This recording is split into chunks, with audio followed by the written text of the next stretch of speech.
நீங்க போய் விளையாடுங்க, வீட்டுல விளையாடுங்க.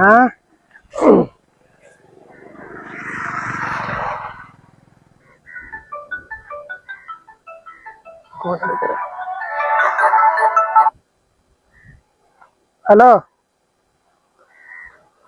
இவ்வளவு நேரம் உங்களுக்கு கோல் அடிக்கல, இவ்வளவு நேரம் கோல் அடிக்கல. இப்ப உங்களுக்கு கோல் பிள்ளையோட பீச்சுக்கு வந்தது பிறகு சும்மா இருக்க கோல் எடுக்க மாட்டீங்க. என்ன சொல்லுங்க, அந்த வேலையில இப்ப பாத்துக்கிறீங்களாமா? நான் இப்ப புள்ளியோட பீச்சுக்கு வந்தேன், முப்பாத்தியா புள்ளியோட காத்து வாங்க. நீங்க இந்த கோல் எடுத்து கராட்டு பாட்டிக்கிட்டு இருக்கீங்க. என்ன பிரச்சனை கூட அதெல்லாம் நீங்க பாக்குறான்னு எனக்கு என்னது கோல் எடுக்கிறேன். ஆனா நீங்க பார்த்து முடிங்க அவடுது. அப்ப உங்களுக்கு அவடுத்த வேலையை போட்டு சம்பளம் போட்டு தேவையில்லை.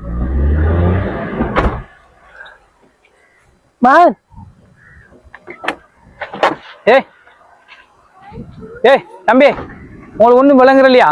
உங்களுக்கு ஒண்ணும் விளங்குற இல்லையா? காலையில போன் வச்சா ஒண்ணும் விளங்குற இல்லையா? இந்த புள்ள இப்ப குறுக்கா இருக்க பாத்துச்சு, குறுக்காரது அடிபாட்டா, இந்த வெயின்ல அடிபாட்டு இருந்தா இனி விளங்குதா உங்களுக்கு?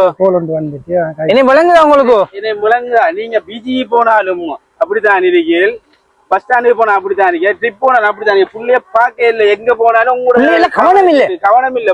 பிள்ளைல கவனம் இல்ல. என்ன இது இப்படி அடிபாட்டு இருந்தா? அந்த புள்ள இந்த வாகனத்துக்கு அடிபாட்டு இருந்தா சும்மா சிரிக்கே இல்ல.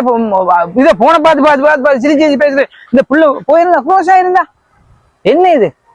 இதான் தாய் தகப்பன் கவனம் பிள்ளைல ஒரு பிரயாணத்துல. இப்படி இருக்கிறதுல விட்டு போட்டு போனா இல்லையே மண்ணங்காட்டி எறிஞ்சு போடுது. பிள்ளையில பாருங்க, சின்ன பிள்ளைன்னு என்ன மலங்க என்ன சொல்றீங்க தோழர்? நீங்க சொல்றது சரியா மூசா?